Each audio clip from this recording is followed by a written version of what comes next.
వానాకాలం సీజన్ ప్రారంభమవుతుంది. రైతులు వ్యవసాయ పనిలో నిమగ్నమయ్యారు. రైతులకు కావలసిన పత్తి విత్తనాల కొరతతో ఆందోళన చెందుతున్నారు. ఆదిలాబాద్ జిల్లా రైతులు డీలర్ షాపుల ముందు రైతుల విత్తనాల కోసం పడిగాపులు కాస్తున్నారు. పత్తి విత్తనాలను బ్లాక్ మార్కెట్కు తరలించి డీలర్లు కొరత సృష్టిస్తున్నారని రైతులు ఆగ్రహం వ్యక్తం చేస్తున్నారంటున్న జిల్లా వ్యవసాయ అధికారి పొలైతో మా ప్రతినిధి గణేష్ ఫేస్ టు ఫేస్. మొదలవుతుంది. ఆదిలాబాద్ జిల్లాలో రైతాంగం తన యొక్క రైతుల వ్యవసాయ పనులలో నిమగ్నమయ్యారు. అందుకు కావలసినటువంటి విత్తనాల సేకరణ చేస్తున్నటువంటి పరిస్థితి. అయితే ఆదిలాబాద్ జిల్లాలో విత్తన కొరత ఉన్నందున రైతులు డీలర్ల వద్ద పడిగాపులు కాస్తూ ఆందోళన ఇటు రోడ్డెక్కుతున్నటువంటి పరిస్థితి. దీనిపై మాట్లాడడానికి జిల్లా అధికారి మనతో ఉన్నారు. సార్ చెప్పండి, ఈ విత్తన కొరత ఎందుకు ఏర్పడుతుంది? రైతులు ఆందోళన చేయవలసిన పరిస్థితులు ఎందుకు వస్తున్నాయి? విత్తన కొరత అనేది సమస్య లేదు. ఎందుకంటే జిల్లాలో మన దగ్గర మనకు 4.5 లక్షల ఎకరాలలో పత్తి పంటను సాగు చేయడం జరుగుతుంది. దీనికి దగ్గర 10.5 లక్షల పాకెట్స్ అవసరం పడుతుంది.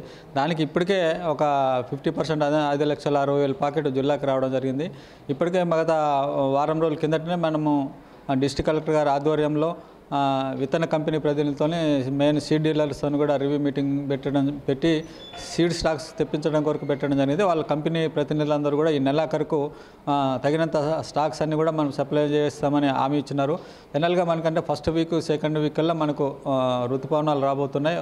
సెకండ్ వీక్లోనే దాదాపుగా రైతులు విత్తుకునే అవకాశం ఉంది. కాబట్టి ఆ టైం వరకు తప్పనిసరిగా పూర్తి స్థాయిలో విత్తనాలు అందుబాటులో ఉంటాయి. షార్టేజ్ అనే ప్రసక్తే లేదు. ఎందుకంటే ఇంకా టైం ఉన్నది మనకు విత్తనాలు తీసుకోవడానికి 15 రోజులకు పైకి ఉన్నది. కాబట్టి ఇప్పటికే సగం పైకి వచ్చినాయి. ఇంకా కొద్ది రోజుల్లో పూర్తి స్థాయిలో రాబోతున్నాయి. ముఖ్యంగా ఆదిలాబాద్ జిల్లాలో పత్తి పంట ఎక్కువ పండిస్తారు. పత్తిని ఎన్ని ఎకరాల్లో పండిస్తారు? దానికి కావాల్సినటువంటి విత్తనాలు ఇప్పటి వరకు ఎన్ని వచ్చినాయి, ఇంకా ఎన్ని రావాలా? 4.5 లక్షల ఎకరాలలో పంట సాగు చేయడం జరుగుతుంది. దీనికి దగ్గర 10 లక్షల చిల్లర ప్యాకెట్స్ అవసరం పడుతుంది. ఇప్పుడే 50% పైగా మనకు విత్తనాలు జిల్లాకు రావడం జరిగింది. అందరూ కూడా సెకండ్ వీక్లో మాత్రమే వేసుకుంటారు. కాబట్టి ఇంకా టైం ఉంది మనకు వేసుకోవడానికి.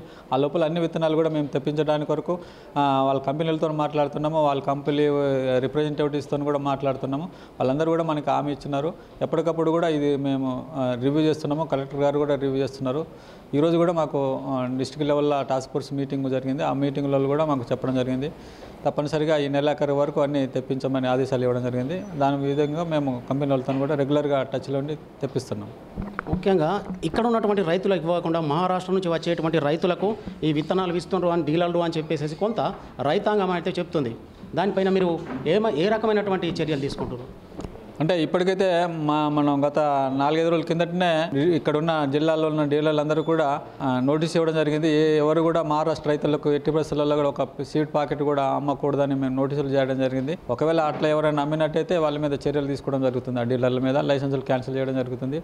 ఒకవైపు రైతాంగము ఇటు డూప్లికేట్ పత్తి విత్తనాల వల్ల, నకిలీ పత్తి విత్తనాల వల్ల చాలా మట్టుకు నష్టపోయేటువంటి ప్రమాదం ఉంది. దానిపైన ప్రత్యేక చర్యలు ఏం చేపడుతున్నారు? అంటే డూప్లికేట్ విత్తనాలు అంటే ముఖ్యంగా రైతులకి ఏం చెప్తున్నామంటే, మన దగ్గర 600కు పైగా విత్తన లైసెన్సులు కలిగిన డీలర్స్ ఉన్నారు. రైతులందరూ కూడా ఆ డీలర్లు ఎవరైతే లైసెన్సులు కలిగిన డీలర్ల దగ్గరనే మనం స్టాక్స్ తీసుకోవాలా.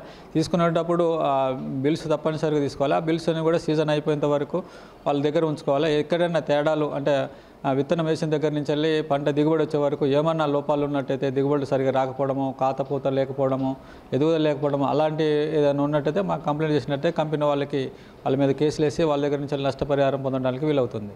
థ్యాంక్ యూ అండి. మొత్తానికి ఆదిలాబాద్ జిల్లాలో విత్తన కొరతనైతే లేదు.